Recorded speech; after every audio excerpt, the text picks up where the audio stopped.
My friend is convinced my husband is cheating on me because he goes on fishing day trips frequently, and after years of hearing her projecting her insecurities to me, I snapped at her and insulted her atrocious taste in men, so we hopefully never speak again.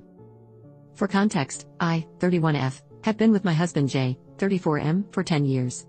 We met through mutual friends, began dating shortly after, and became engaged after being together for about 2 years. We aren't legally married yet, as we both agreed we wanted an all-out wedding and to travel for our honeymoon, but that is expensive, and we wanted to prioritize spending our money on things like our house, our vehicles, medical, and so on. We bought each other matching rings that we wear as if we are married, refer to each other as husband and wife, and present as married socially. We just haven't actually had a wedding. Our families understand this, and since we are both children of divorce, our parents were fine with us not wanting to get married, since their opinion of marriage was somewhat skewed, to put it politely. Most of our friends also don't comment on our lack of being officially married, as they either don't care, agree with our logic that there are more important things to spend money on, or are the sort of people who think the point of a legal marriage isn't as necessary as it has been in the past. Then there's Trisha, 28F. I met Trisha through an old job and we got along really well.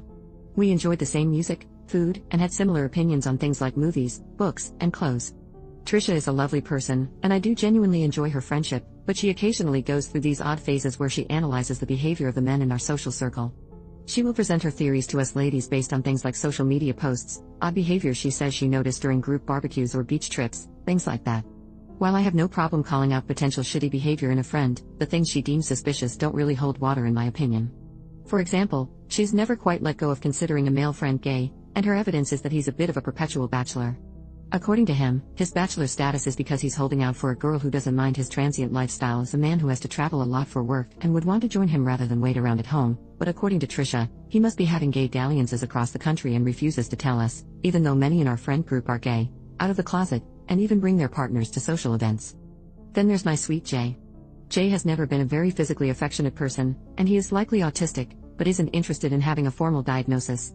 He took the RADS-R, a test to screen for autism in undiagnosed adults, about 4 years ago when he was seeking treatment for chronic migraines, and the results suggested strongly that he may be autistic. Once he got those results back, he sort of got over the idea of wanting answers for some of his mental health questions, preferring to just go to therapy and work on finding a good treatment for his migraines. According to him, the RADS-R was good enough to solve the mystery and provided some closure for him. I didn't press the issue, as the idea of getting on his case about a diagnosis he didn't feel he needed seemed unnecessarily harsh to me. On top of that, Jay loves fishing. When you put these two facts together, hopefully a picture gets painted for you, but I'll clarify anyway. He knows all about the different types of aquatic environments in our area that you can legally fish, when all the different spawning seasons are, what every species eats, how they hunt, and he can even tell what sort of fish is on his hook based on how it feels when he's pulling them in. He can look at a body of water and instantly tell you if fishing will be good that day, and he has never been wrong. It's like living with a fish-based psychic.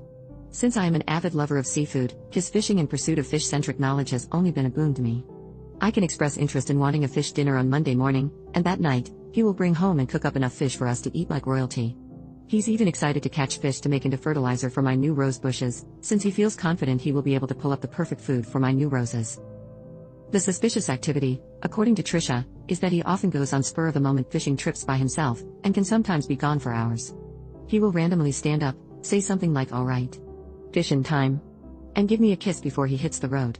While I would ordinarily agree that something like that could be suspicious, I know factually that Jay isn't cheating, as he always sends me countless pictures and videos while he's on these trips, as well as calling me on the phone when he's particularly excited about a good catch, how he's trying to get uniquely sneaky fish, a cool bird he saw, things like that. Even if he's gone for 10 hours, my phone will be blowing up for all 10 of those hours with pictures of his sunshine smile next to a fish, or videos of him cheering as he shows me what he's got on the stringer, a long, thin rope used to keep fish alive, but attached to your boat, in the water. I adore these pictures, videos, and phone calls, since they make my heart so full with how much joy he feels and how at peace he is on the water. I would join him more often, but I usually stay home since it wouldn't be fair to our dogs if both of us left for undefined amounts of time on a whim. Instead, I find my peace in watching through his eyes, and when he comes home, I'm always happy to get the play-by-play of how the trip went while Jay prepares the fish for us to eat. We even have a game now where he quizzes me on what types of fish he caught, and if I win, I get a big hug. None of this is good enough for Trisha. For years now, she has had her suspicions about Jay, but I've always brushed them off as I'm secure in my relationship and trust Jay implicitly.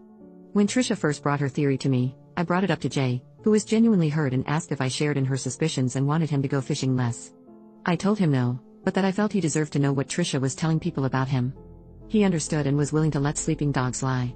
Over the years, as Jay and I kept on keeping on, unmarried and in fishy bliss, Trisha became more and more adamant that not only was Jay cheating, but that the reason we weren't married is that he convinced me to wait for an expensive wedding and he would rather continue on cheating during fake fishing trips. Her proof was his random trips, the fact that he doesn't physically touch me a lot when we are in public, and how he never lets me go with him.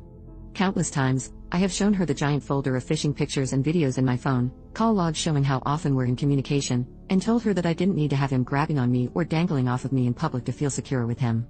I brought up our responsibilities as dog owners to not leave them alone for hours on a whim without the ability to relieve themselves outside. I've even told her multiple times over the years that she's more than welcome to ask Jay if she could tag along on a trip and see for herself how committed he is to fishing, but she always refuses. Again, since Jay has been fine with ignoring the drama, I let it slide, up until about a week ago.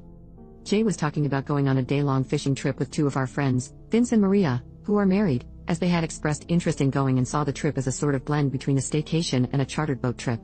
Trisha spoke privately with me, saying that I must be happy that Maria is going, since she will be able to ensure that not only Jay can't cheat on me, but that Vince can't cover for him if he tries to. I'd finally had enough, as now she was dragging poor Vince into this and slandering his character, when all Vince had done is agree to a day trip with an old friend. I told Trisha that she needs to either bring her suspicions directly to Jay and hash it out with him, or let it go, because as far as I'm concerned, she's projecting her issues onto Jay since Trisha can't keep a guy longer than 3 months. While that assessment isn't entirely true, I wanted to hurt her feelings and cut her down to size, since that's my sweet Jay she's dragging through the mud. Trisha not only took it personally, but said that,